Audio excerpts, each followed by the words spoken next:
ready to get rolling. All right. Well, welcome, Patrick. Hi, everybody. We're doing a special little bonus interview here. Welcome to Real World Recovery Interview Edition. I'm Brett. This is my friend Patrick. Yeah, we're gonna just jump right in here and jam out a little bit. Why don't you introduce yourself? Tell us a little bit about yourself, where you been, and yeah. What brought you here? Oh, okay. Well, I was invited. Which, was your first mistake. You should never invite it. No, I'm just kidding. Okay, well, my name is Patrick Kae. I'm from Madison, Wisconsin. I'm likened to say that I'm the most Madison motherfucker you will ever meet.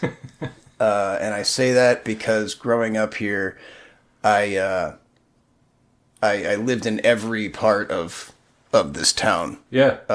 In fact, until I was 35, I never lived anywhere for more than 2 years. Yeah.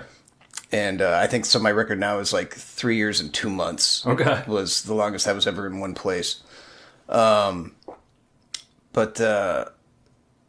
yeah, Madison's always been my home. I never really had like just because I moved around so much. I never had just like a home. Sure. So the whole city is my home. I claim all of it. Okay. But having grown up the way that I did, is mostly just me and my mom. My father died when I was really young, like just shortly before I turned 5. And, my mom had, her own substance use issues. And, that obviously brings with it, like, a lot of dysfunction and chaos and stuff like that, and unpredictability. So I think just through that experience, like I became accustomed to, I don't want to say accustomed to chaos, but like revolving change was kind of like, became sort of almost necessary. Sure. Like even in that one place that I lived in for 3 years, like I would have to rearrange my entire house like every 6 weeks. It was either that or I was going to shave my head or something. Right. Yeah. I had to do something just to feel like normal. Yeah. But then going into my 20s, I started traveling around the country, which sort of happened by accident. I had received an inheritance when I was 21. Not long after I first started doing heroin, actually. I don't know if that was bad timing. But with that, I had the opportunity to go fly out to Las Vegas to meet some friends. And they invited me to drive with them from Madison, but I had just come back from New Orleans. And like I'd driven back and forth to New Orleans with friends like 3 times in about 5 months. And I was like, I don't really think I want to be in a car that long. Yeah. So I'll fly and I'll meet you guys there. And I did. And then after Vegas, we were going to drive then to Dallas. And then right outside of Tucson, we got pulled over and the driver of the car was taken into custody because he was still technically listed as a runaway. Oh, wow. And nobody else in the car had a license. Oh, man. So we had to grab as much as we could and just start walking into Tucson. And then from there, me and my 2 other friends, we kind of divided ourselves. One guy who had experience hitchhiking, Toby, and his dog went on their own. And me and the other kid, Peter, who had never probably even imagined himself hitchhiking ever. This guy, he owned like 50 pairs of shoes. Wow. You know what I mean? He was that kind of guy. Yeah. So he and I went on our way to hitchhike to Dallas, and I really kind of took to it. Yeah. And then from Dallas, me and Toby ended up hitchhiking from there all the way up into Sturgis, South Dakota for the motorcycle rally. And then I ended up flying back to Madison at one point, and then like a year or year and a half later, then I hitchhiked to the East Coast, and just for like 8 years, Wow. I would venture out and then bounce Yep. back in, go back out. I'd get like this itch, Yeah. like I wanted to get back on the road, and I had some really good times out there, some kind of terrible, Sure. but I mean, all in all, I'd say it made for like a well-rounded life experience, Sure. and just taught me a lot about the world, and just people, and how humanity really is. Yeah. And I mean, there's things I think people come to expect with the people around them, and that can be broken down so easily. Your whole world perspective gets shattered because of something, and then you're like, hope is lost or whatever, and it's like, until you've really been down to like nothing, you don't really know what truly matters, Right.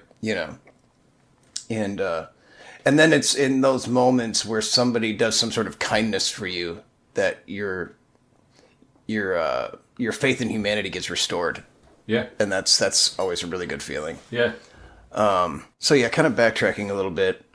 So like I said, yeah, growing up, me and my mom moving around a lot. I didn't have a lot of structure. I was pretty much like master of my world. Like a sort of classic latchkey kid scenario. And having moved around, knowing people from all over town, like I had friends all over. So I would, walk, ride a bike, bus, from one side of town to the other from a pretty early age, navigating my own way, and just sort of doing my own thing. I mean, I got in a lot of trouble throughout the years, hanging out with people that were, like me. Yeah. And, coming from places of trauma, trying to find ways to cope with that without the support and guidance of of adults. And so surely I gravitated towards substance use when it became available to me. Yep. Having that already had been modeled by like my mom's drinking, and not to mention like other family and friends and stuff. My brother using drugs, mostly like weed, LSD, things of that nature at that time. Yep. And I just sort of assumed like, okay, well, that's the direction I'm going in, and I didn't really see like a big problem with it.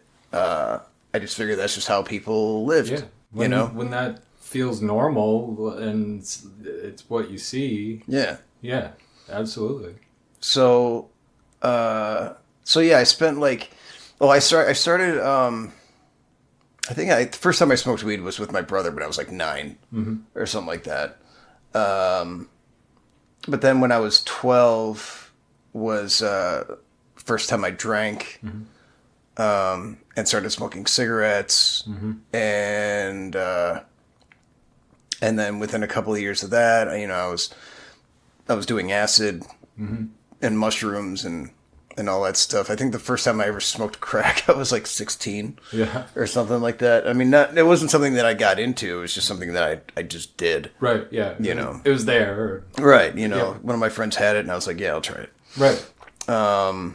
And that was pretty much, I mean, kind of how things went, through, all of my teens, just drinking, smoking weed, partying, doing acid, just being kind of crazy, out there, and never really giving a whole lot of thought to like a future. Sure. Yeah. Like, I mean, that young, like, there's the future is like, what?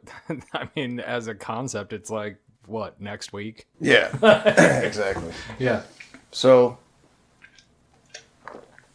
yeah, so like that went on for a while, and then and just being really just kind of reckless in general, continuing to get in legal trouble, you know, at the point of turning 17, then I was considered like, you know, a legal adult as far as like the jail system.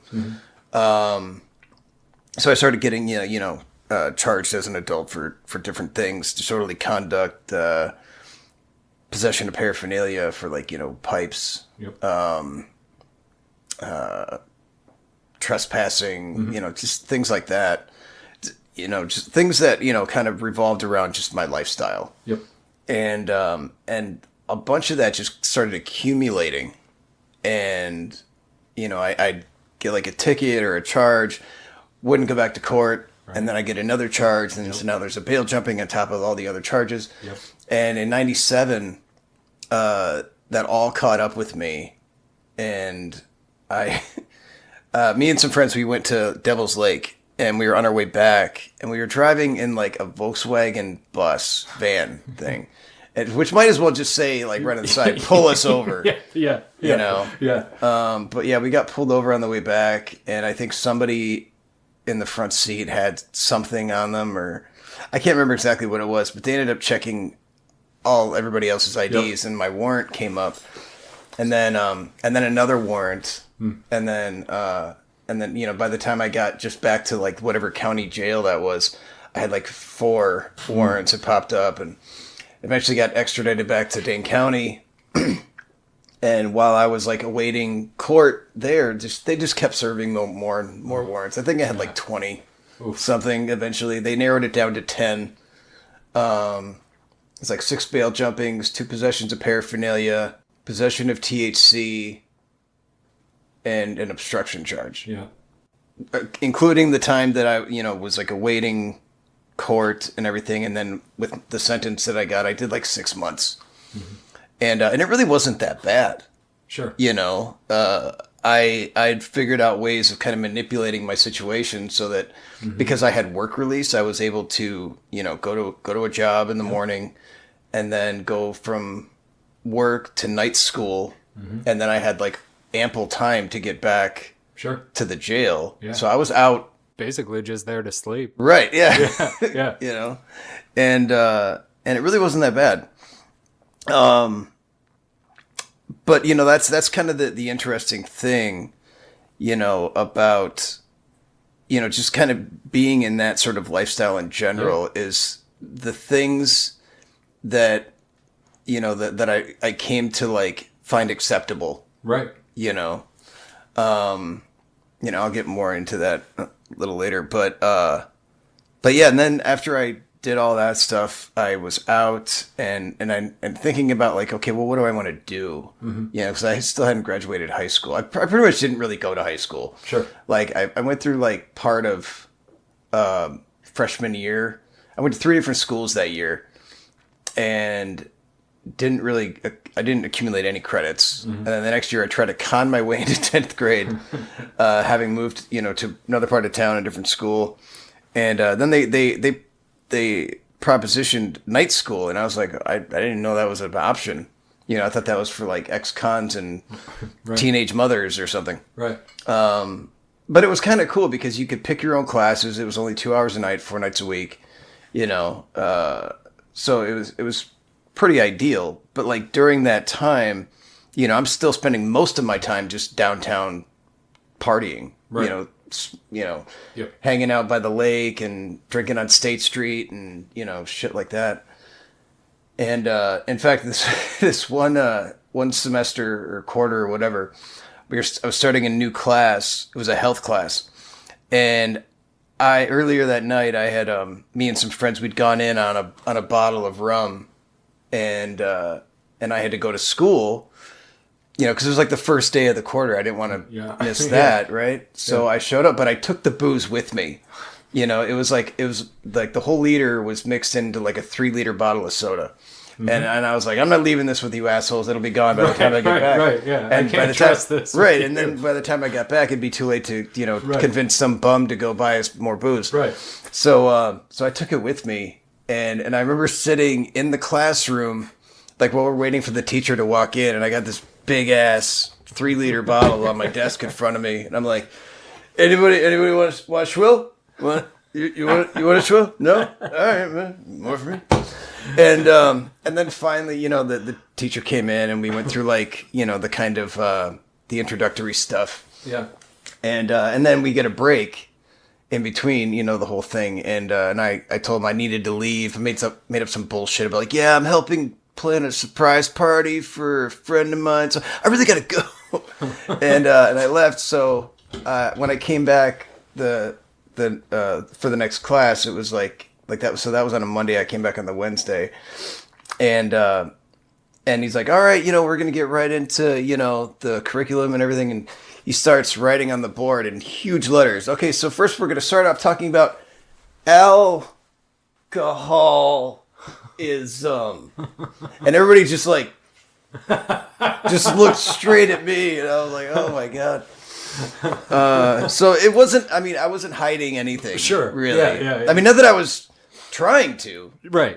Essentially. But yeah, it was all pretty obvious. But yeah, not fooling anybody. No. And that's the thing, I think too, just because of the way that I sort of saw my life, like there wasn't anything to hide. Right. Like I wasn't ashamed not, of it. Not aware that there was like anything to... Well, yeah. I mean, Yeah. I kind of figured like, well, everybody kind of does what I do. Maybe not maybe not as cool as I do it. Right. Right. But yeah. So, so I, like I said, I kind of, that was sort of just the life that I was living. And I started selling weed and acid and stuff downtown. Yep. And became pretty well known for that. And I mean, a lot of it was a good time. I mean, the 90s were a really good time for all of that stuff. Yeah. Can confirm. Yeah. And there was also, we had some situations that were like what we call what me and my surviving friends refer to as the State Street Wars. Okay. Because like that was like our turf, for dealing. And then we'd have like these like wannabe gangsters, who claim Chicago would like come to town and try to like, take over the business, but not being like really cool about it, like ripping people off and fucking people over. And it's like, if you're gonna do this, do it well, Right. So we'd get into like these big brawls, like the Outsiders, like the Greasers and the Socias kind of. Yeah. And but ultimately it didn't matter. The cops took everything out from all of us. Right. You know. And so yeah, that was that. that old story. Yeah. But all of that kind of that sort of stuff sort of really prepared me then for later. So during that time though, I had started, I had friends, that did all the same things that I did, but I also started making friends that were doing like heroin. Mm-hmm. And that always kind of like, I didn't really understand it because they just seemed so like they were suffering. Yep. And just complaining all the time about how much it sucked. Yeah. To be strung out and dope sick. And my reaction was like, well, why don't you just stop doing that? Right. It's like, we don't understand, man. Yeah. It's like, no, I guess I don't. Right. And it wasn't until, I was 21, the first time I was coming back from New Orleans with my friend Beth, who had been, using heroin for a number of years, been on and off of like methadone programs. Mm-hmm. And we got into this long debate coming back from New Orleans, and she almost dropped me somewhere in the middle of nowhere because she got so frustrated with me. But throughout that conversation and the rest of the ride back, I kind of determined, she's like, she's right. Like, I don't understand. Yeah. I don't get it. And I was such a self-righteous anti-heroin guy, Yep. I decided, like, I don't understand. Yeah. And I want to have a better understanding so that I can feel closer to my friends and have greater empathy. Yeah. Like that, those kinds of things, despite the nefarious ways that I'd grown up, like those things were important to me. Yep. Like those are part of like my core beliefs. And I don't know where I got those really. Came from somewhere, I'm sure, but they weren't like exactly instilled by, the people growing up that were there for me to look up to. Sure. Necessarily. Like I pretty much had to formulate my own version of what like a human being is supposed to be. Yeah. Yeah. But so I decided that I wanted to try it. Call it like a science experiment gone terribly wrong. Yep. I decided I just wanted to know what the big deal was. Because I'd gotten high on all kinds of things that felt great. So when we got back to Madison, that was like early December of '99, and again, this is like 2 weeks after my 21st birthday. My friend Beth, she set me, she went and got some. She set me up like a shot, and that was the thing too. It's like I didn't like gradually move up, like start with like taking pills and then whatever, and then fearfully go to the needle because I was like, no, I'm going to do it. I'm going to do it like that. Right. And so she gave me a shot, and she gave me so little that like I really didn't feel anything, and I was like, is this it? Really? This is the big fucking deal? Right. And I remember sitting there on the edge of her bed, and I could see out her door and through like the dining room into the kitchen. I had on the counter a bottle of scotch or rum or something. I remember sitting there looking at that, thinking like I should just go make a drink. Yeah. I got some weed I can smoke. And it was like one of those like fork in the road moments, in my life where it's like, okay, I didn't realize in that time like how important this decision would be, but I remember it like that, like like I just. And she's like, well, I can give you another shot if you want with a little bit more, but I want to be really careful because obviously I don't want anything bad to happen. I was like, okay. So she gave me another shot, and I remember exactly what I said. It hit me, and I was like, oh, so this is what it feels like. Yeah. Your voice gets really low. Yep. And yeah, it was like, like this, like that wave came over me, and I've often described the heroin high being kind of like if you've ever been to the ocean, like stepping into like into the surf, and like a big wave comes over you and it like lifts you up, and it's warm and it feels like it's going through your whole body. It doesn't knock you down, it picks you up, and it feels safe. It's like being in the womb. But the flip side to that is that you could be sitting on a park bench in February in Wisconsin in your underwear and have that feeling, and it doesn't matter what's going on around you. Yeah. 100%. Yeah. Yep. But yeah, so I started doing it, and doing what we call chipping. Just periodically I'd do a little bit, and if I did get like a bag, I'd share it with other people. It was still kind of like a party drug, kind of, to me. Sure. It took some time before it got broken down to just me by myself in a porta potty. Yep. That kind of thing.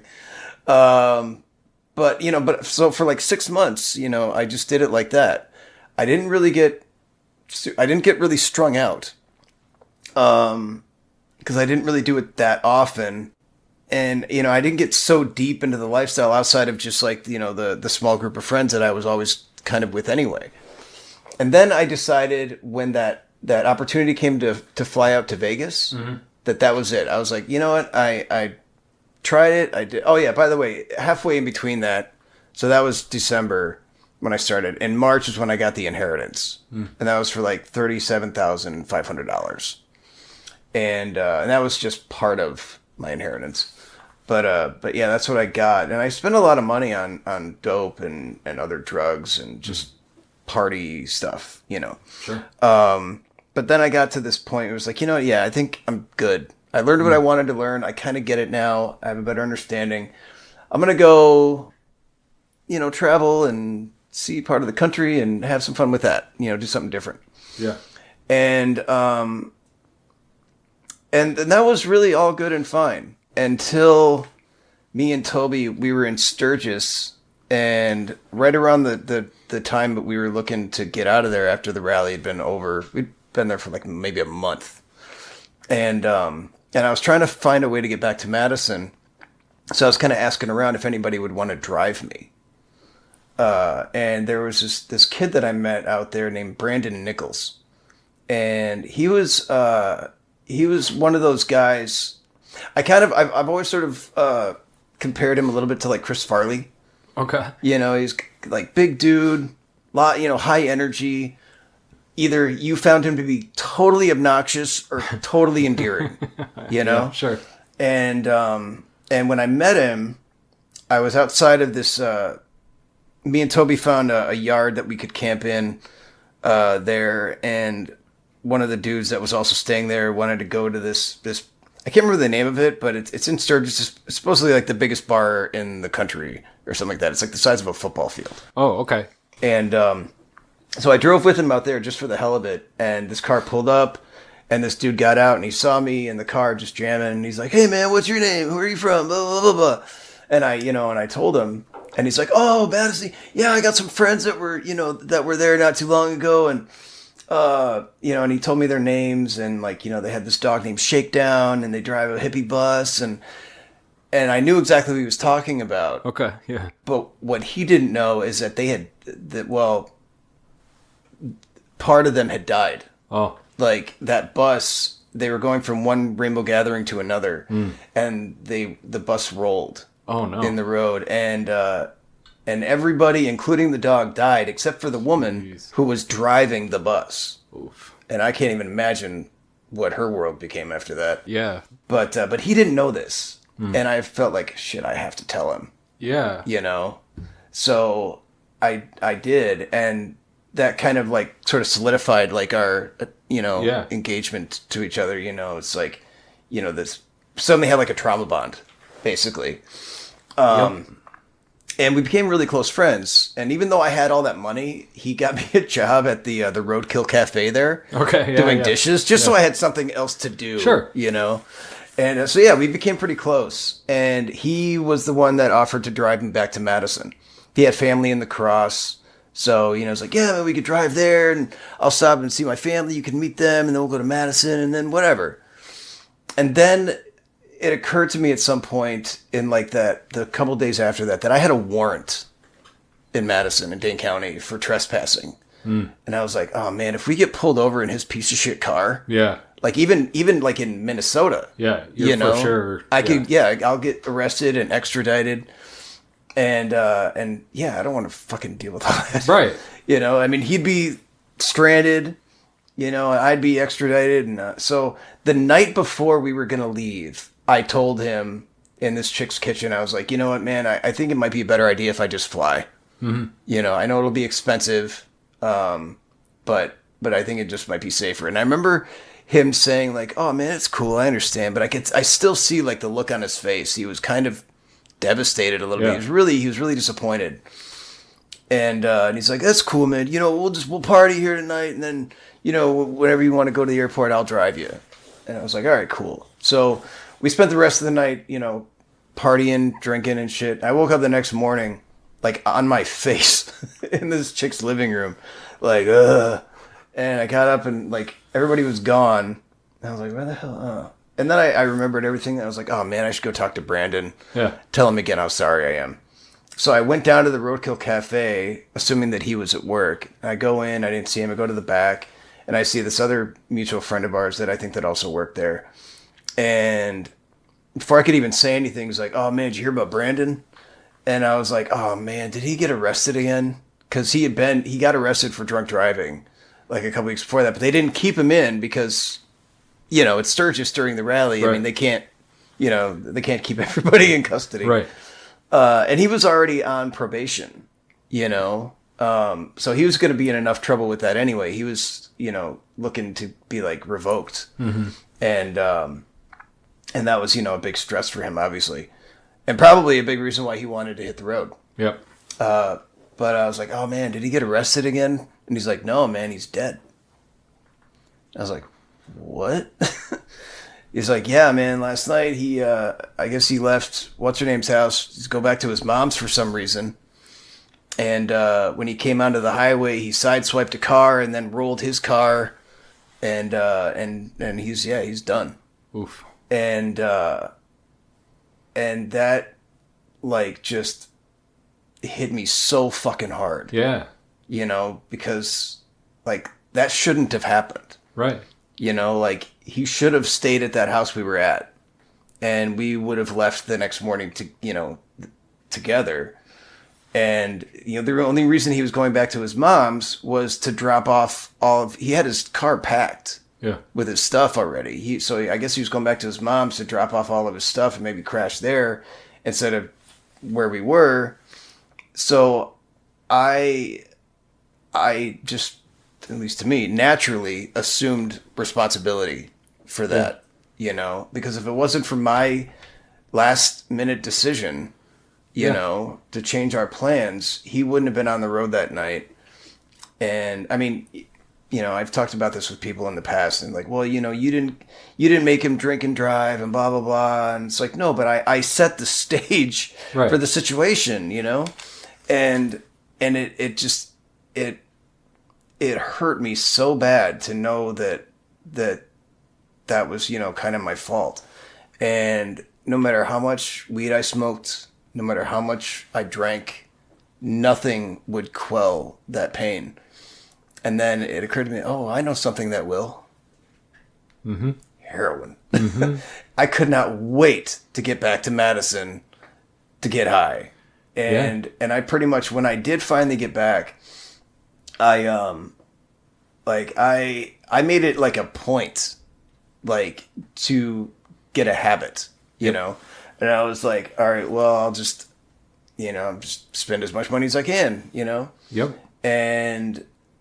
And then, I ran out of that portion of my inheritance, and then I had to like kind of scrape by for like a month or so until I got my second installment, which was for $30,400 and change. And so it took me about 13 months to get through. Well, maybe it was a little longer than that. Yeah, about 13 months or so to get through the first installment of my inheritance, and it took me about 7 weeks to get through the second. Yeah.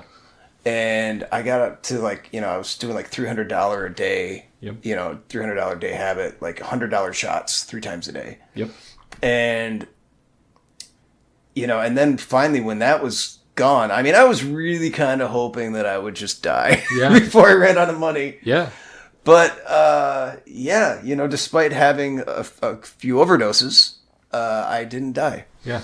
And then, after that money was gone, I basically became sort of like a professional middleman. Yep.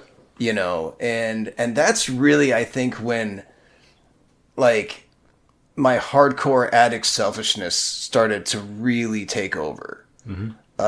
And it was in that time that, I would influence people to buy heroin so I could have some, even if that's not what they were looking for. Yep. People came to me looking for weed. I talked them into buying dope. Yeah. And then they ended up getting strung out and eventually dying, So it's just like, just piling on the guilt. Yeah. But, when you're in it, you just kind of chalk it up to like, well, this is just necessary. Right. For whatever. Yep. And even if it does, like a tinge of it does hit you, like, oh man, what I'm doing is really fucked up. Okay, I'll just get more fucked up. Right. Right. It's just, that's just how you deal with it. You just numb it out. Yep. And then I try to get I jump back on the road again. Mm-hmm. And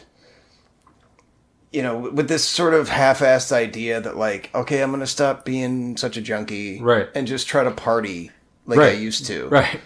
And I would say things like, I want to get out of the bathroom and back into the bar. Sure. Yeah.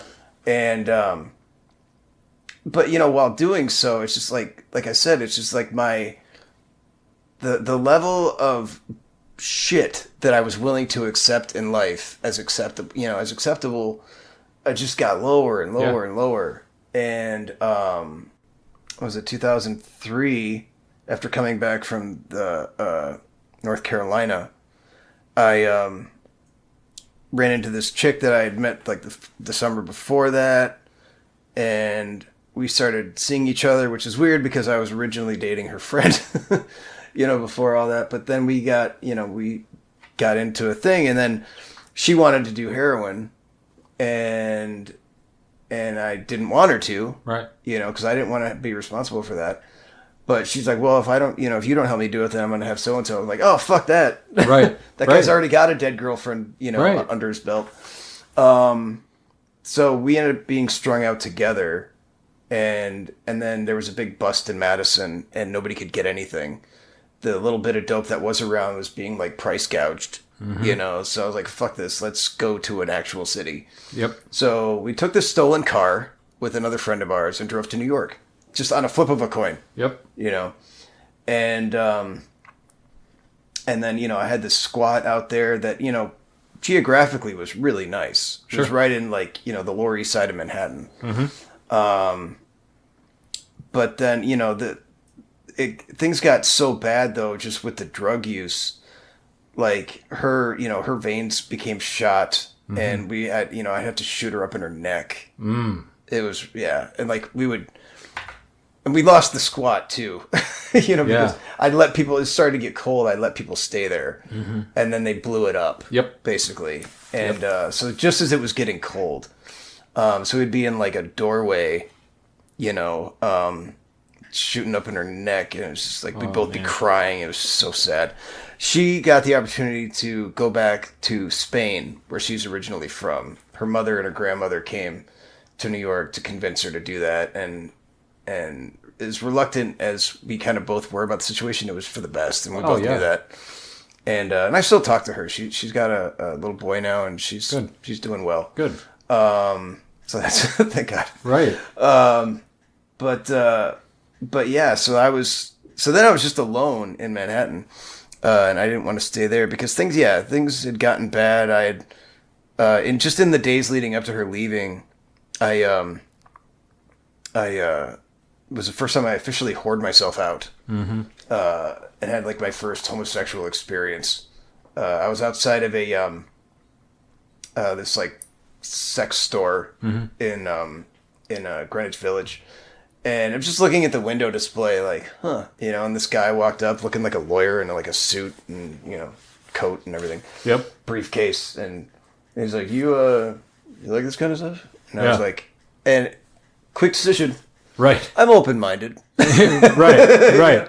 Because I'm thinking, like, maybe assess the situation. Right. Maybe I can get some money out of this guy somehow. And needless to say, after him buying me a sandwich, we went back to his place. And I'm thinking, like, okay, I'm going to get, like, good money out of the situation. And he was talking to me about how, like, he could maybe set things up with somebody else and I could do some other stuff and blah, blah, blah, blah, blah.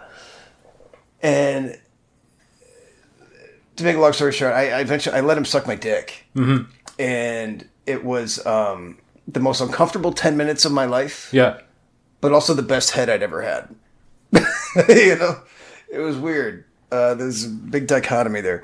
But then after that, he let me just crash in his bed for a couple hours, which was great because I'd been literally sleeping on the street. Right. And so I really needed the rest. And then when I was getting ready to leave, we were kind of like pussyfooting around the money thing. And he's like, oh, I only got $8. Oof. I was like, what? The fuck? Yeah. Oh my God. So not only did I degrade myself to being a whore, I still had to like fucking panhandle $2 more to get a bag of dope. Right. Oh my God. Right. Yeah. So yeah, that was weird. But so after my girlfriend at the time, Heather, after she left, the next day I got on a train and I went to Connecticut to stay with some friends of mine. One of which was my friend Toby, the one that I'd first hitchhiked with, and his girlfriend, who I knew back from Madison too. And then they got pregnant and things were it was dead of winter and we're all cooped up and things got heated. And so I decided, like, fuck this, I'm going to take a bus back to Madison. And I did. And then when I got back to Madison, I found out that everybody thought I was dead. Yeah. Apparently, this rumor went around that I had died in New York, and it was weird because, like, you know, I found out that, like, yeah, there was this party, like, just a few days before I got back to town. There was this party that a bunch of people were at, and they were like, you know, to Pat, man, you know. Wow. And I wish I could have gotten back in time to come to that party. Yeah, right? That'd have been awesome. Right. To Pat! I'm like, oh, guys, I had no idea you were expecting me. And like, everybody drops their glass, like, what the fuck? You know? Yeah, of all the parties to crash. Right. But, I mean, it was nice to know that, like, I was still being revered. Sure. You know? Yeah.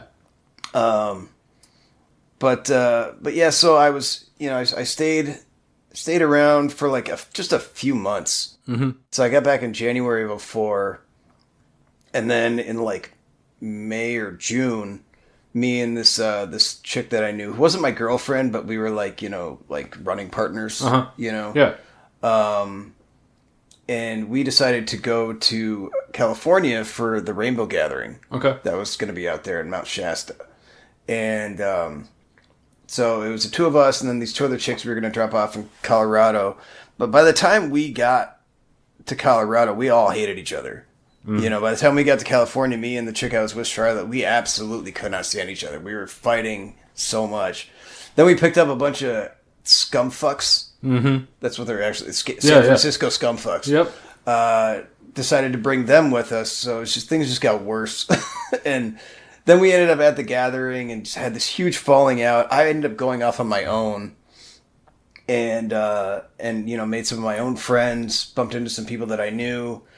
Decided I was going to go to the coast and hitchhike up to Portland, you know, where I could resume my dope use. Because going out there, I had a bunch of methadone pills for me and Charlotte, and then that ran out, and then we tried to get dope in San Francisco, you know, on our way to the mountain, you know, like, I was so sick. And I you know, detoxed through my time there.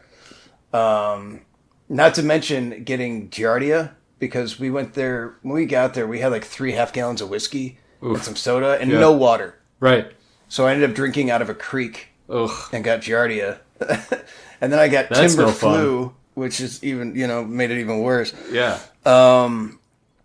So yeah, and then me and this chick Sonia that I knew from Madison, who I bumped into, we were going to go to Portland, and I'd organized a ride for us.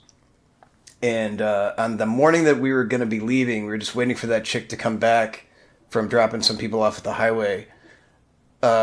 We were waiting at this somebody's camp near the entrance, and they're making breakfast or whatever. And there was like maybe like 9 of us sitting there, and I see this dog come out of like the wooded area right next to us. He's got a stick in his mouth, and we just sort of like locked eyes. You know, he looked at everybody, and he looked at me, and he came right up to me, and he dropped the stick, and was like, go, man, let's go. So I played with him for as long as I could, because I was still really weak. Yeah. You know, and then I asked, I was like, whose dog is this? And they explained to me, like, you know, we don't know. Like, he's come around, you know, every once in a while since we got here, and like then he'll disappear, come back a couple days later. And I was like, what are you guys gonna do with him? You know, because a lot of people would bring their cats and dogs to the gathering. They'd get separated, and they'd end up just getting left out there. They're like, I don't know, if nobody takes him, I guess we will. And I was like, dude, I'll fucking take him. This dog's awesome. Yeah. And they're like, you sure? You know, kind of looking at me all haggard. And I'm like, yeah, it'd be great. So I was like, all right. And I'm calling him Buddy. And he seemed to enjoy that. So yeah, when the ride showed up, we ended up going to the coast, hung out at Clam Beach for a few days. Then we were on the 101, hitchhiking up to Portland. Me and that girl ended up separating when she hooked up with some dude, and it was just me and my dog. And I was there for about a year. It's the only winter that I've ever stayed out of Wisconsin. Otherwise, I always, like a dumbass, come back here right before it gets really cold. Yeah. But yeah, so I went out, yeah, so that was me and Buddy. That's this guy on the bottom. Oh, yeah. All right. Yeah. It definitely looks like a buddy. Oh, yeah, he's a buddy. And yeah, so he and I were together for 11 years. Okay. Wow. Half of it on the road and then half of it, housed. Yeah. So I came back, to Madison in 2005. And again, I was going to try okay, I'm going to stop being a fucking junkie. Because out west, I was doing, black tar and coke. Yeah. Because the dealers out there, they're like, what do you want, white or black? Right. And they all just, they got the balloons in their mouth, right. And I was like, if I had enough money, I was like, both. Right. So I was doing a lot of coke. Yeah, you do a one-on-one. Yeah, and then I got back, and I was like, all right, I'm going to try to... Well, actually, I had this other great plan. I robbed one of my dealers in Portland, just a day or two before I was going to get picked up. Because my mom and my brother actually were driving to Madison, or to Portland to get me. I called my mom from this drop-in center, and she's like, where are you? I'm like, I'm in Portland. She's like, no, where exactly are you? Yeah. And I told her where I was. She's like, I'm coming to get you. I was like, what? Yeah. It's like, I'm not across town. Right. And it was weird because it was like the first time my mom ever put the proverbial foot, mom foot down, and I kind of didn't argue with her. It's like, me and your brother are coming to get you. So be ready at, we figured out a place or whatever. So I had it all planned out. I'm going to rob this guy. And I chose him specifically. I think it was Mike or Miguel or something. I chose him specifically because he was the one that would always make me wait the longest, whatever corner. Yeah. 5-minute Mike. Oh God, more than that. No, because I'll be there in 5 minutes. Yeah. Right. Yeah. And we still just had to use payphones back then. So I had this whole thing. I borrowed somebody's knife and I had it all worked out that I would get in his car. I had this stocking cap. I would drop it on his lap. And then when he looked down, I would take the knife out and I'd put it up to his throat. It was all just one move, right? And I just told him to spit him out. And then while I'm sitting there next to him in the car, it occurred to me, oh yeah, he's got cash. And the money. Right. But I was at that point, I wasn't really paying attention to what he was doing. And so he put a lot of money in there. I said, thank you. And I hopped out and I grabbed Buddy, who was tied to my pack, and I put that on. And I start, taking off. He bolts off in his car. I assume just went around the corner to go to his trunk to get his gun. And then he comes back around and he's driving down the street chasing me. And I'm running with Buddy and I tripped over him and fell over my drum. And it was just, it was this crazy situation. I ended up dipping into a hardware store and all out of breath. I'm like, God, you have a phone book? I need to call a cab. So I called a cab. And he's just waiting in his car outside. Yeah. And I went in the bathroom and I looked at everything I had. I had in Portland prices, $500 worth of coke and heroin. Yeah. Now I'm thinking Madison prices. I bring that back to Madison. Yeah. I quadruple my money. Yeah. And then I looked at the cash. It was $24 in cash. It was just change money. So I should have paid more attention. but I thought I put a lot of really good planning into it because just thinking about doing it would make my heart race. Yeah. And then so I had to just keep playing it over and over and over in my head until I was easy with it. Mm. So I think I pulled it off pretty well considering. But then the cab comes, I hop in, and we're driving over the bridge over the Willamette River. And he's right next to us, all right, but I'm going back to fucking Midwest. Right. See you later. Because the dealers there would not generally cross the river to do any business. Yeah. That was kind of the rule. The Metro cops would you do whatever you want over there. Yep. And yeah, so for a day or so, I bought people fucking drugs and was just chilling. And then met up with my mom and my brother. On my way back, somewhere in Minnesota, I ended up losing all of my drugs. Oh, no. Yeah, I had everything wrapped up in that hat with a big rubber band. I had it in the side pocket of my hoodie. And at one point when we stopped at a A&W root beer, because I really wanted a root beer float for some reason, I walked into some grass to give Buddy some water, and it must have just fallen out of my pocket, and I just didn't hear it or realize it. And it wasn't 100 miles down the road that I wanted to stop and do another shot at like a rest stop, and I couldn't find it. But I didn't want to say, hey, can we go back? I dropped my drugs. Right. So anyway, by the time I got back to town, I was already dope sick.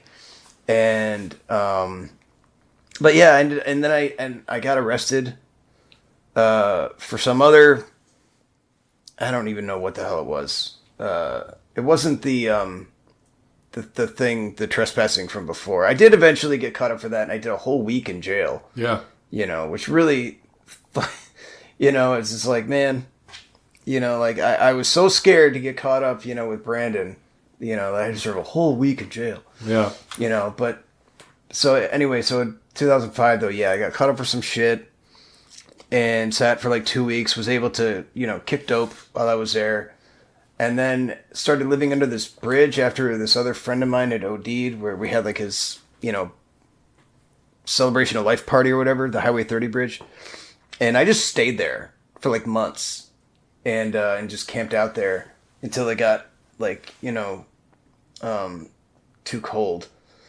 And then, yeah, for like the next several years, it's just mostly just drinking a lot. Like I was trying not to do heroin as much and be like in that lifestyle.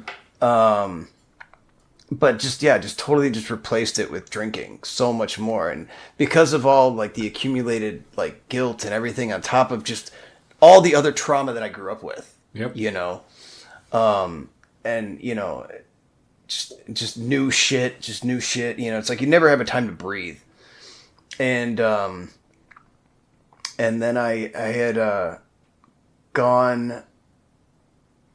So I had this girlfriend for like 2 years, from like 2005 to like 2007, and then in early 2008 I left again. I went to Kansas, and ended up going from there to Wyoming, and then hitchhiked back to Madison again. Towards like October of 2008, and I was just gonna come back here just to get that ex-girlfriend and go to Florida. That was my plan. Like I was just about to turn 30, and the way I saw it was that when you're in your 20s and you're hitchhiking, you're a kid on an adventure, Right? Yeah, and that's generally how people see you, Yeah. right? But after that, you're just a bum. Right. You're just a bum. Yeah. And I didn't want to just be a bum like that, like a road bum, like a hobo.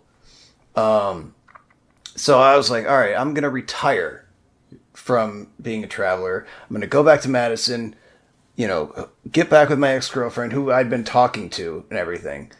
And then we're going to go to Florida, go live in the Keys. Sure. I figured if I'm going to be a bum, I'd rather be a beach bum. Yeah. In a place that's warm, you Yeah. know? So I came back, and I was hanging out with my friend Mike, who I'd grown up with. Like, we'd known each other since I was like 12. And he was like my best friend. He was like practically like my little brother. And we like were hanging out and trying to get high. He'd just gotten out of jail, and he'd been working while he was in jail, so he had like a bunch of money. He went to go pick up this check, cashed it, went and got some dope, and then later that night he was on the phone with his girlfriend who broke up with him while he was in jail, and it was an emotional thing. When he got back, though, he said that he didn't have any more dope, which pissed me off because he was supposed to bring me some back. And I told him, I'll be right back. I'm going to take Buddy to the corner, and I'll be right back. And I got down to the corner, and it was really nice out. It was October 17th. It was a Friday night, downtown Madison. It was super nice out. Like abnormally nice, Mm-hmm. So I was like, all right, well, I'll walk over, to University and see what's going on over there. And then I was like, well, I'll walk up to State Street. Then I walked down and then back up again. And then I met like this literal giant and a midget who were at the Orpheum for some freak show thing. And they were staying in a hotel near where my buddy's place was, where he was staying. And they wanted to know how to get back to their place. So all right, well, I'll walk you there. I'm going that way. And they invited me to come and hang out with them I was like, well, hey, can I go over and get my buddy? He's kind of having a bad night, and I think he'd love to, kind of get out and Sure. have some fun. They're like, oh, yeah, sure. So I walk them to their hotel. I run back to where Mike is. I come in the house. I'm like, Mike, you're never going to believe what I did. Let's go. We're going to party with him. And I run up the stairs, and I see him sitting. It's like a loft, and I see him up at the top floor, and he's sitting in front of, like, where the computer was, in a chair like this, and his face was like laying on the keyboard. And, there was like a cooker here, and like a needle was on the floor. And he was just, and I was like, oh, fuck. Yeah. And so I walked over and I kind of kicked the chair a little bit, and it just rolled out from under him. And he's, like a sack of potatoes. And at first I panicked and I was going to just bolt. Yeah. Like I grabbed my stuff and threw it in my bag. I got Buddy, and I was like, I got to the door and like my hand was on the knob. I'm like, I can't do this. Right. I can't. So I went back upstairs, and he wasn't like cold or anything, but he was definitely had not been breathing. Right. For some time. But I called 911, and they showed up, and they did get him like revived, but just his heart. Oh. And after being in the hospital on life support for a couple of days, they determined he was brain dead. Mm. And his mother asked me and our other best friend Jason what we thought he would want. And it was unanimous. Like, no, he would definitely want us to pull the plug, so we did. And then I stayed in town for his funeral. And by the time that had happened, it was really just too cold for me to hitchhike. Yeah. So then I stuck around, but like all through that time, because once again, I assumed responsibility. Because like I said, I would be right back. If I had come right back, I would have found him right away, and I would have saved him, because I'd never lost anybody that had OD'd around me. And this is before everybody had fucking Narcan. Right. Yeah. And fucking, so that broke me. Yeah. And because I'd saved all kinds of other assholes' lives, people that I didn't give a fuck about, But the guy that I loved, I lose. So I started drinking so much that up to that point anyway, like a punishing amount. Yeah. And I started developing all kinds of like health problems and shit, to the point where like I would throw up every morning, like bile. I couldn't eat unless I drank. Right. And I had this idea that I wanted to go, I kind of wanted to go to rehab, even though I didn't really know how that all worked. And I tried calling Tolarian, and so this is early 2009, right? I tried calling Tolarian, and they're like, yeah, it would cost you like $6,000 or something. Yeah. And I was like, well, thanks for nothing. Right. Thank you. Yeah. Right. And I had never had insurance my whole life, right. But yeah, out of pocket it would have cost so much. And then I'd signed myself up to go to fucking University of Phoenix online school in the private investigators program. Okay. Because I thought that would be kind of cool. I mean, I could catch criminals. I've been a criminal my whole life. Right. I already think like one. Right, exactly. I got the edge. But so I got money, like tuition, refund or whatever. And then I was living with this girl, but I really didn't like how she was dogging on me all the time about my drinking. And then I did heroin a couple of times. She didn't like that. So I was like, fuck it, I'm going to go live back under the bridge. Mm-hmm. And I was down there for like a month or so. And then I overdosed for what was my 13th time and got charged with possession of narcotics. Because I fell out on somebody's porch. And they called 911. I still had some dope on me. And then I escaped from the hospital because the cops told me they were going to charge me with possession while I was in the ER. They're like, yeah, when the hospital releases you, we're going to come back, pick you up, and take you to jail. I'm like, oh, okay. Right. So once they moved me to a private room, thanks for the heads up. Yeah, I called my friend to have him come pick me up. I still had like the IV thing in my arm. or my hand actually. Yeah. And he took me back to my tent, and I remember pulling the thing out and went, you know, and then for like the next week, I was just walking around, like in this like daze, you know, like this like limbo kind of. It was like, how am I still here? Right. You know? Yeah. I don't understand how I can still be alive. And just having nowhere and nothing, and just, I mean, I'd called, you know, the warrant hotline a couple times to see if my name was on there, but it wasn't. I was, in fact, a person of interest. Like, they had come to my mom's house looking for me, like the night that I took off from the hospital. But I was just downtown, you know. And so that was on a Sunday. The following Saturday, I was downtown. The night before, I'd sponged up enough money to get a half gallon of booze. And I drank just a little bit of it the night before and then passed out. Some dude stole my bottle from the apartment that I was hanging out at. The next morning, I laid around as long as I could before I was starting to get like the shakes and went to go find him. I saw him down on State Street at Peace Park, and he was shit-faced. And I was just waiting for him to like walk off the street a little bit. I was going to kick his ass. And he finally stood up, and he took like 3 steps and fell on his face. And I was like, son of a bitch. So I had a bunch of napkins in my pocket. I go and I helped him up and put the napkins on his face. I'm like, you're lucky you kicked your own ass. And somebody called 911 because he was bleeding all over. I commandeered his backpack, which still had my bottle in it, but only about like this much. And for whatever reason, he mixed beer with it. I don't know. Who does that? But he also had savage. Like, yeah, but he also had like some cheap vodka, like some Siberian ice or something, in a half-gallon bottle. So, you know, enough for like a hearty drink. So I went and got a Hawaiian punch or some shit, and I mixed that in a 30 cup. And I'm sitting there at Peace Park, 10:30 on a Saturday morning. This was June 6th, 2009, and it suddenly dawned on me that I am that thing that I always said I was never going to be.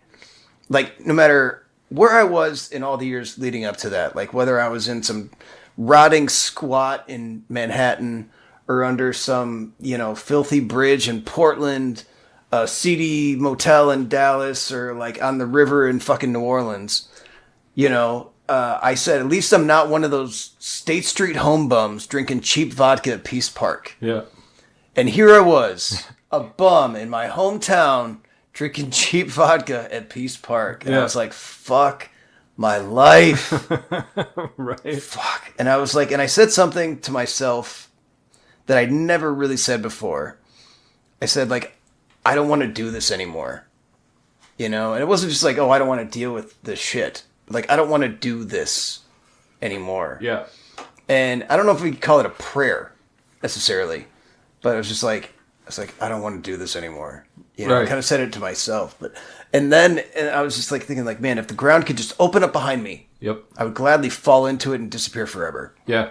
Because I had no other idea, no other option. Like, I was like, there's nothing more I can do with this. Yep. And I have no idea what else there is. Right.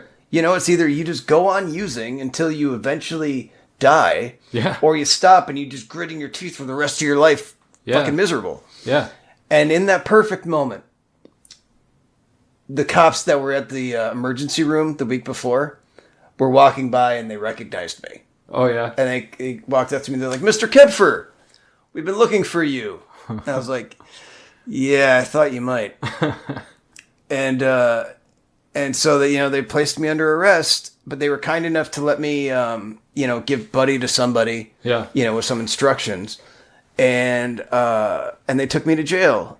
And a couple days later, I was at my initial appearance, and Court Commissioner Todd Moyer, who I think is retired now, but he did something amazing. While I'm standing there next to my public pretender and the assistant DA and everything, he's looking at his computer screen for what seemed like a really long time.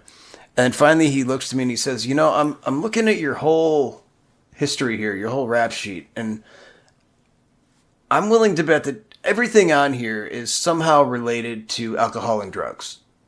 I was like, yeah, probably. that checks out. Yeah. And he's like, well, have you ever thought about quitting? You ever thought about stopping? Getting sober? And I was like, well, yeah. I mean, thoughts crossed my mind. I'm thinking about that call I made to Tolarian. Right. But like, I don't have any options. Right. And then he started to explain to me that, the county had this new program called DART, which I think stood for Drug Abuse Reintegration Treatment. Okay. Maybe. I could be wrong on that.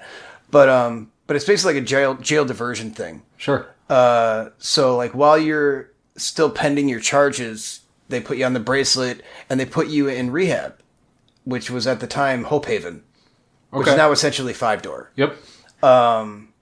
It was under the guise of like Catholic Charities and all that stuff. Mm-hmm. So they had this thing worked out with them, and he's like, so yeah, if you go into the program and you successfully complete it, it doesn't mean that, that you won't have to deal with any legal charges, but it'll definitely improve your situation regardless. Yeah. And while he's explaining this to me, like my eyes are literally bulging out of my head. And I felt something that I'd never ever felt in my entire life. Hope. Yeah. I finally felt like there was hope. Yep. An escape. Something different. Yep. And I'm like, and he's like, well, hold on. He's like, there's a process, there's an interview process and, criteria that you have to match up to, you have to qualify. Right. I'm looking down at my broken body. Right. I'm thinking, right. I'm pretty sure I qualify. Right. But yeah, so then they set it up. Some people came in, while I was in jail. They, took me out a couple times, asked me a whole bunch of questions. And I remember specifically some things that I embellished and some things I flat out lied about just to make my chances better. Still thinking with that manipulative mind. Right. Like, how can I manipulate this to my advantage? So I kind of downplayed the alcohol use and played up the heroin use. Sure. Even though at that point I was drinking far more than I was doing drugs. But yeah, so I qualified. They told me that I could go into this program. They put the bracelet on me. I went there. It's amazing that I made it through that program. I almost got kicked out 3 times because I was not used to being a civilized person. Right. Like we'd be like in the group room and somebody would say something that would upset me and I'd be like, man, this is bullshit. I don't have to deal with you fucking people. Fuck you. And they're like, whoa, hold on, man. Right. I'm like, I'm not going to hurt anybody. Shut up. But I didn't realize like how my volume and animation really kind of scared people. Yeah. But yeah, so I made it through that program, got into sober living, 2 days after I got there, or the day after, I got there on a Tuesday. The Wednesday night after that, I was introduced to Narcotics Anonymous. Like they came in to do a meeting there, and at first, while I was, a little hesitant, to the whole, just the idea of it, it appealed to me. Yeah. I mean, it wasn't until the following Monday that the AA meeting came in, and I didn't really care for it much because it just seemed a lot more docile, too stuffy, Yeah. But yeah, I ended up really kind of gravitating towards the NA, and I started asking questions. Yeah. Like I wanted to know more about it. I've always been a very inquisitive person. Mm-hmm. Like I was a why kid. Yep. All the time. I drove adults nuts. Why? Yeah. Why? Yeah. Why? Yeah. And so yeah, I started just wanting to learn more about it. And the more I learned, the more it seemed possible, and the more it seemed possible, the more I was accepted in and then entrusted with certain minimal responsibilities. Yeah. Like I remember the first time I got handed like a 7th Tradition collection. It was like $12. I was like, "Are you sure you can trust me with this?" Right. That's definitely enough for a bottle. Right. I was like, dude, this, and it just kind of grew from there, and I started getting more recognition and more trust from people, and not just viewed as like the scumbag that so many people had knew me as, junkie Pat, Yep. drunk Pat, fucking aggro Pat. Yep. stinky bad. Yeah. I mean, my feet were so bad. Like friends could say I could crash at their place so long as I did not take my boots off.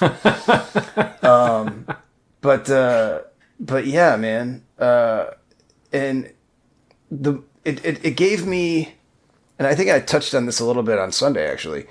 It gave me purpose. Yeah. Because like for so long, my only purpose was just on a daily basis to just try to quell the pain. Yeah. To get diluted. Yep. And this gave me a greater purpose, something that involved other people and did some good. Yeah. It wasn't totally self-serving, and that just became such an amazing prospect. Yeah. That like, how could I not build on that? Right. And then for like 7 years, I was completely clean and a huge advocate for recovery. I became Mr. Recovery in the community. I've been on every single news station in town and pretty much never anything bad. Well, nice. There was a time I was on the news for like when I was attacked downtown in 2019, but that's not something bad I did. Right. It was right. a negative thing, but otherwise it was like, I'm promoting, nonprofits and just all kinds, other things. Yeah. That were good for the community. And, and I got this level of like, respect from the community, not to mention like self-respect. But then because I became so involved in just maintaining that image, I really started to kind of let go of my own personal needs and taking care of myself. Sure. Like not just physically, but like, cause I mean, I was, just running like a crazy person all, right. All over, not sleeping well, not eating right, not drinking water, yeah. I sacrificed a lot of my own personal needs, health-wise, to be this guy. Mm-hmm. And then when things started to kind of pile up in terms of like stressors, like 4 of my old friends growing up died in pretty close succession. So that was difficult to deal with. Then I had to put Buddy down, and that was super painful. Then me and my girlfriend, who I'd been with for 6 years, like we broke up amicably, but still that was a huge blow. I mean, yeah, that's never easy. And then the nonprofit that I'd been working with for 2 years to build up suddenly decided, everybody on the board but me decided it was gonna relocate to Sheboygan, and I was like so pissed. Yeah, I was like, what the fuck, And then the real the thing that the final blow was because I when I was in I forgot to mention I went to college throughout this time, and I became an AODA counselor, actually working back at Hope Haven. Nice. And a number of other places. But yeah, I kind of moved out from like the clinical atmosphere to just advocacy and community work.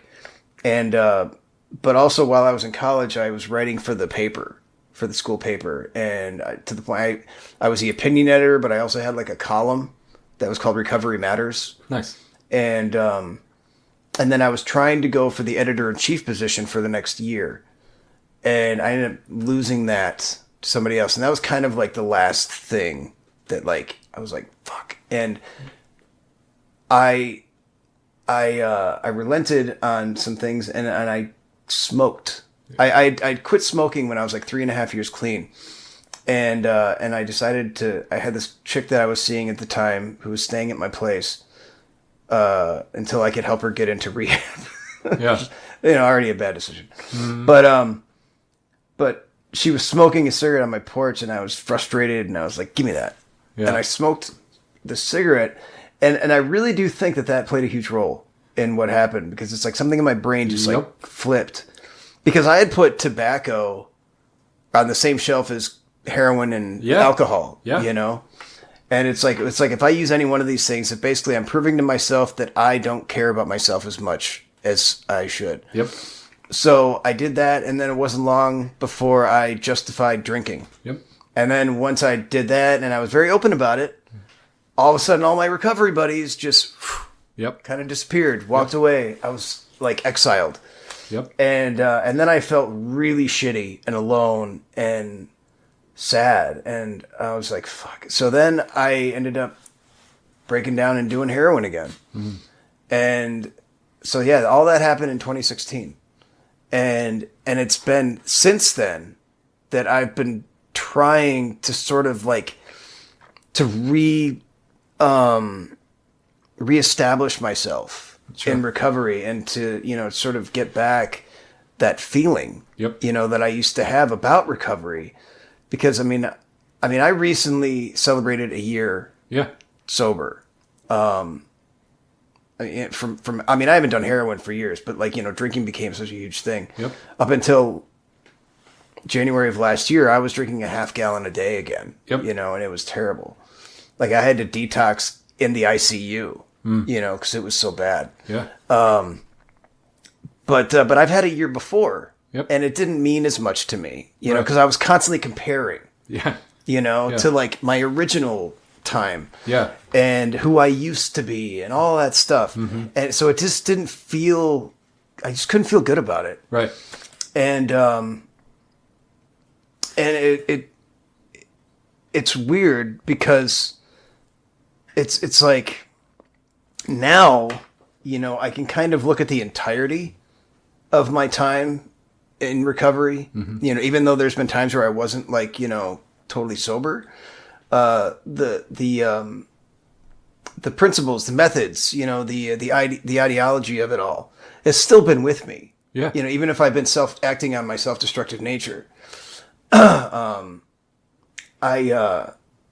can finally sort of look at it like, okay, I can be really proud of this year because I was actually really trying to grow and become a fuller person with perspective and look back at all the time that I had and not feel like I had really lost anything. Right.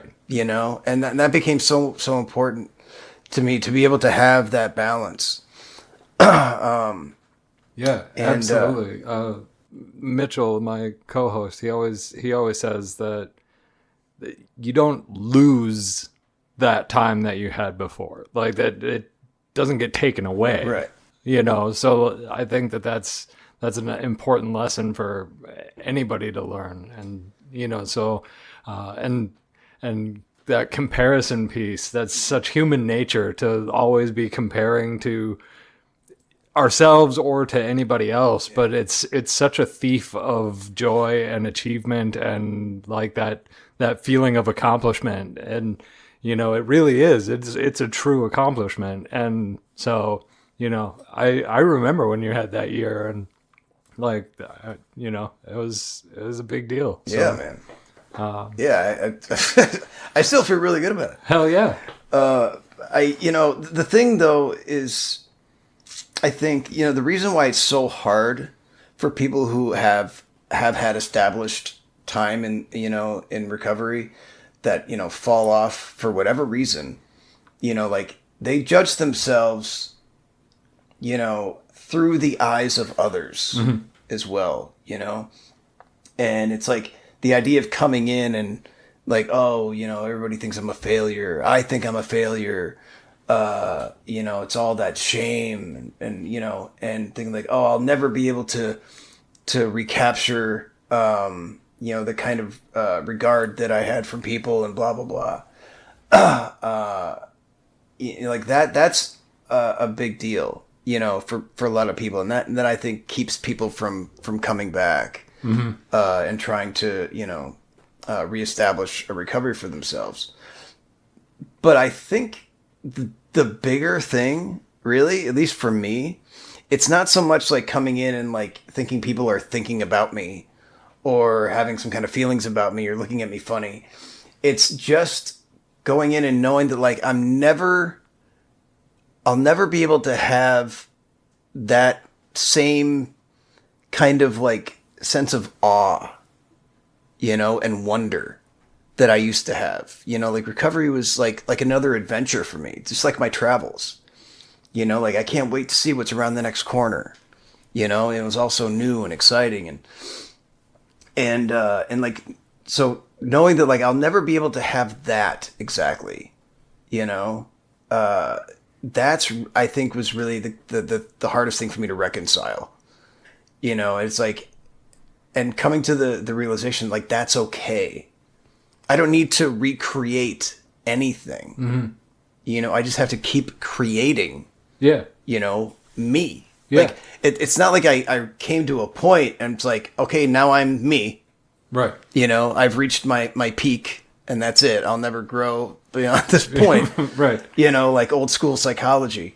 It's like, no, I continue to evolve. Yeah. You know, I continue to develop. Mm-hmm. You know, as not just a human being, but like as me and who I am, and you know, and through all the shit that I've dealt with, you know, like circumstantially, and all like the hardship that I've created for myself, you know, to not have to feel like I have to be only defined by those things. And that can be a tricky thing, especially if you've been in recovery and been, you know, in the position of like telling your story a lot. Like, you know, I mean, I've been a speaker at a lot of things, you know, I mean, I've spoken at middle schools, high schools, treatment centers. I've spoken to professionals, you know, and you know,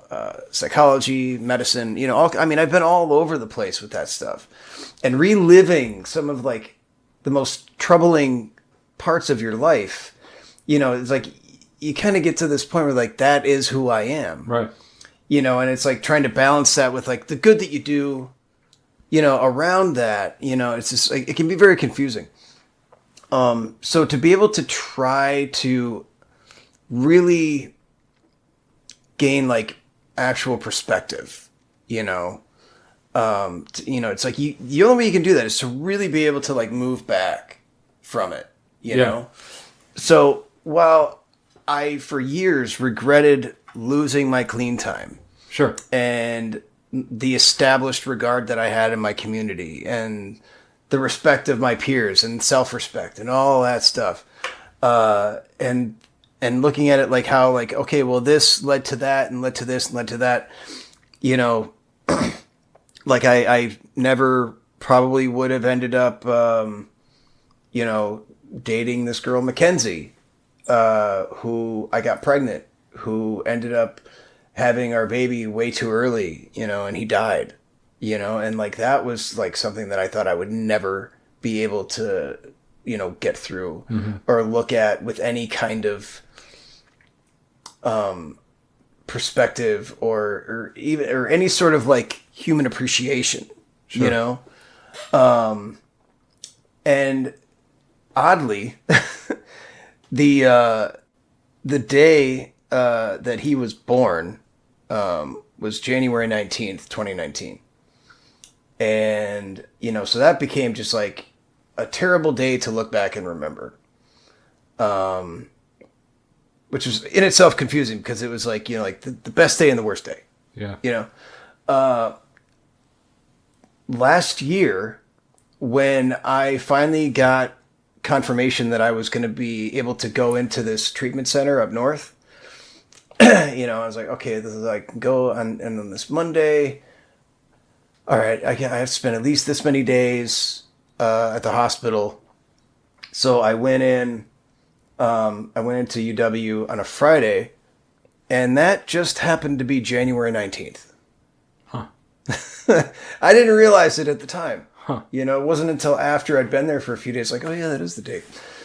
And so now it's completely redefined what that day is and what it can mean to me. Yeah. You know?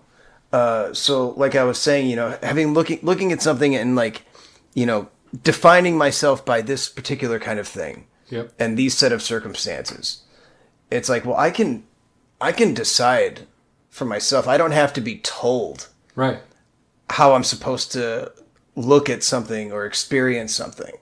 You know, that's up to me. That's a kind of freedom that I have. Yeah. You know, and that I've always had.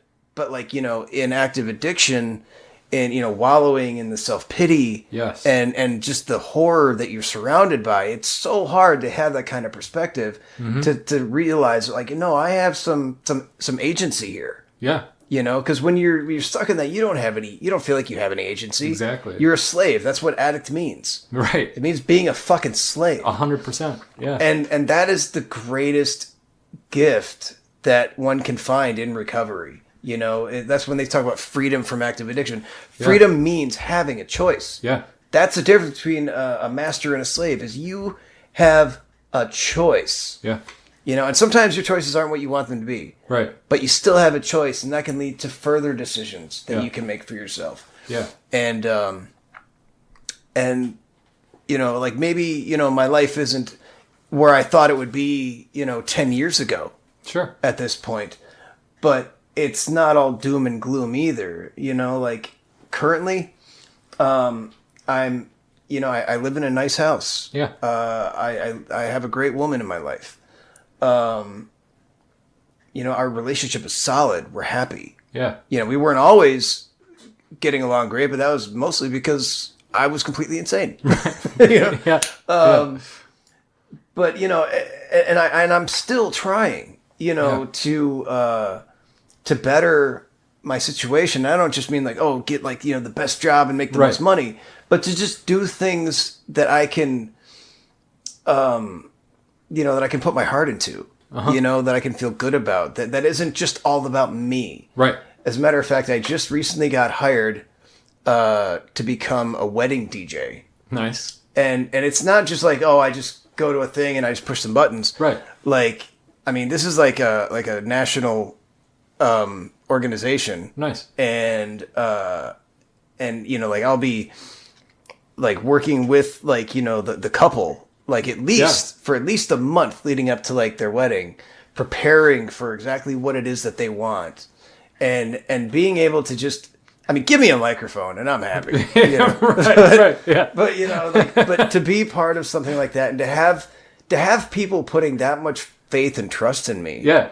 To participate in something so special and meaningful. Yeah. That's really, really cool. That is an honor. Craft a memorable experience. Right. Yeah. For sure. Absolutely.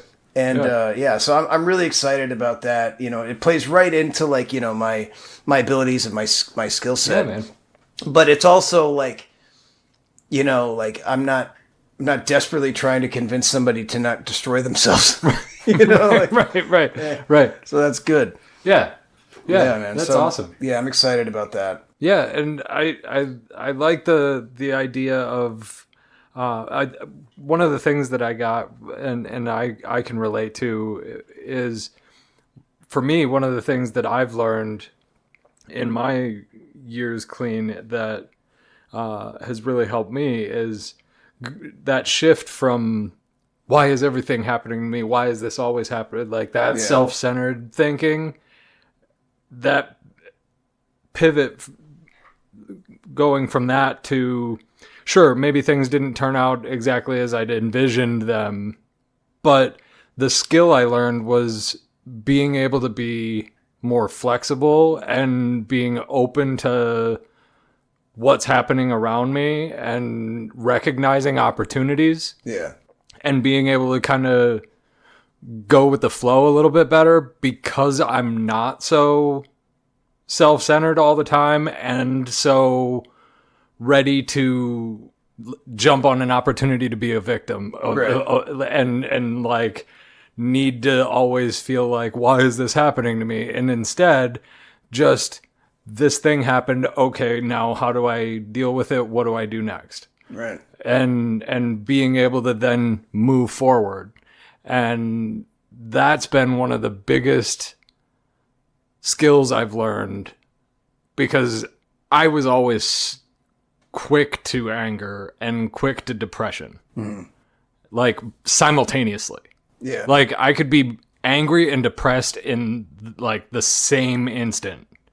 And now I'm able to still feel my feelings, of course, but it's not so much a feeling of like things happening to me. It's things happening and not really having so much of an opinion about them, and more so either recognizing an opportunity or just being indifferent to it because it doesn't affect me. Yeah. You know, and so like that has just been huge in my life. And my stress level, my anxiety level is so much lower. And I mean, my relationships with my friends are better. My relationship with my partner is like, I don't think that I would have a healthy relationship if it weren't for that. Oh, like, yeah. Prior to this relationship, I don't know that I ever had a healthy truly. Yeah. So yeah, like I'm with you 100% on that.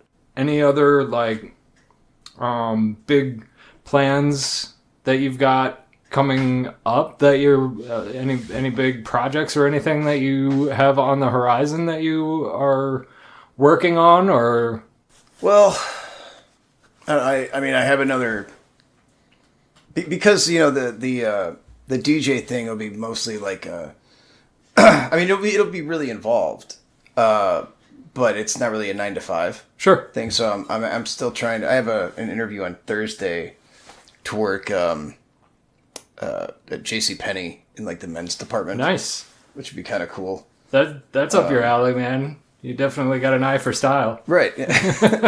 I am something of a clothes horse. Yeah, man. But yeah, that'll be kind of cool.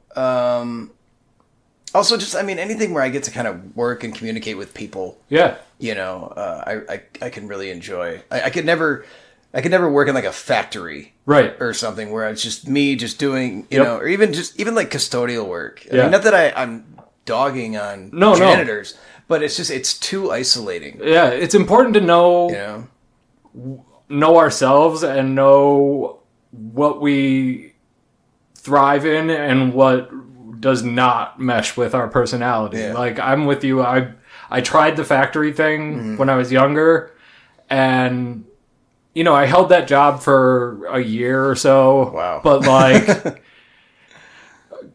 it just I couldn't get with it to like see it lasting. Yeah.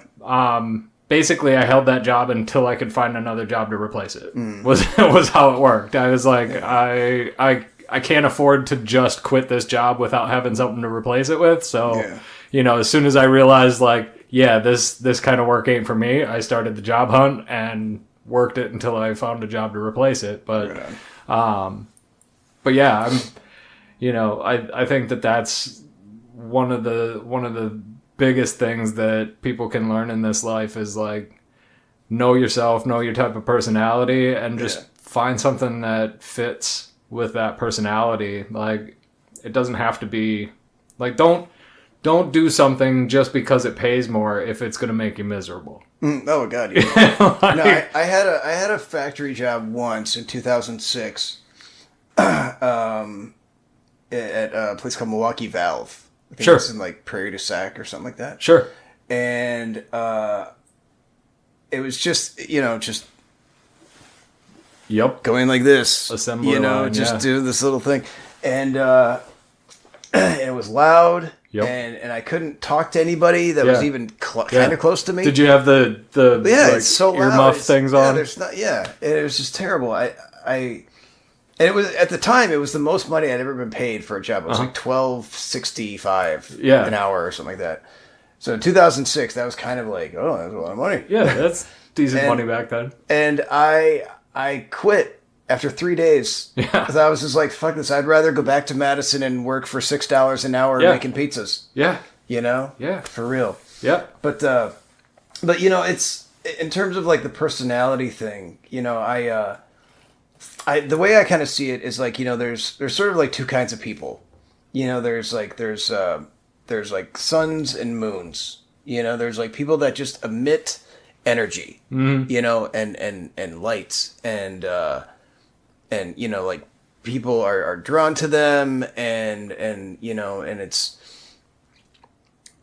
like, you know, they illuminate all these things. And then there's people that are like moons, that kind of, they need to like, they can reflect the light and, but they need to kind of like absorb it a little bit, and reflect that light, for people in the dark, and I see myself as that. I'm more of like the moon, like I can reflect the energy around me and give it back to people, in times when it's like most necessary. Sure. And that doesn't just work in terms of like, in like a recovery kind of way, but like, even, just being on stage, any kind of stage, it's important for that, Yeah. It's like doing stand up, or just, speaking to a crowd. Yep.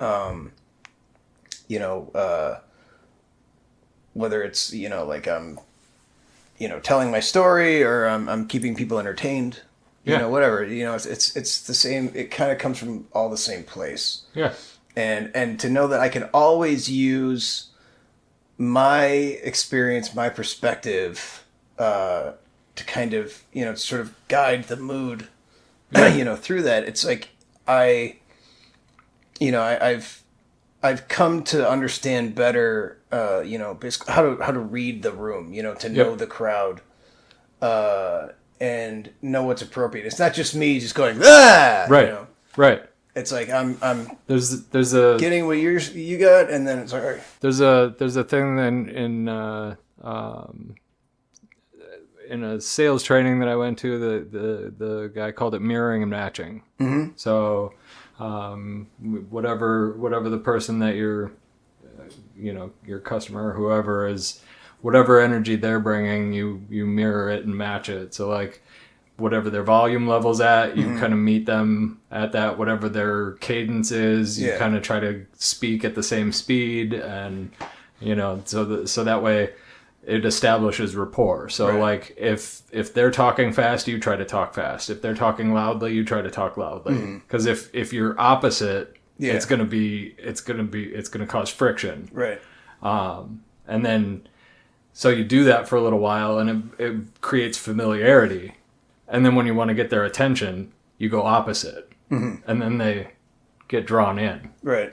But if you start off opposite, it creates distance and it creates a barrier. So it's an interesting, like, subliminal or subconscious sales tactic. I like that. Yeah. I like that a lot.